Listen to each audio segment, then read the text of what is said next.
Magandang araw mga ka-drone. Ngayon nandito tayo, papakita ko sa inyo ang regalo sa atin ng DJI Service Center.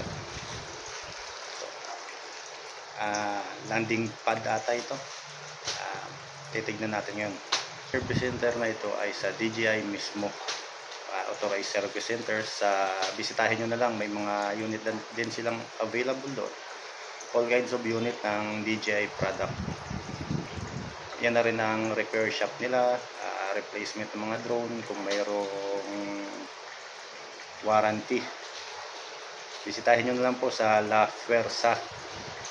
Teka po natin ang ating kodigo na naman. Hilig mo sa kodigo. Ang kanilang lugar sa Makati ay Unit 8, Plaza 2, La Fuerza sa Chino Roses Avenue. Po sa Makati, DJI Authorized Service Center. Punta nyo lang po sa La Fuerza.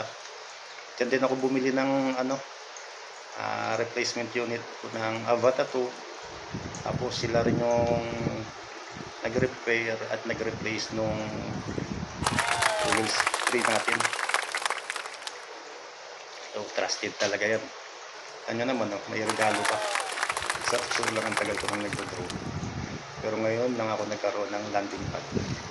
So, unbox na natin. Thank you pala, La Fuerza DJI Authorized Service Center.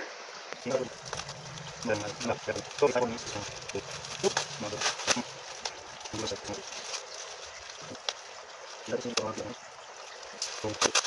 o.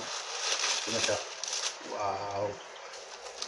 May landing pad na tayo, mga ka-drone. Sakto kaya to sa air sa Avata to kasi po saktong-sakto. Drone. Try natin itong para sa yung ating tutubi. Masya naman edi safe na sa buhangin. So yun lang.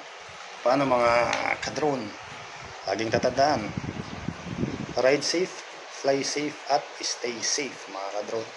Thank you very much pala ulit sa DJI Authorized Service Center La Fuerza.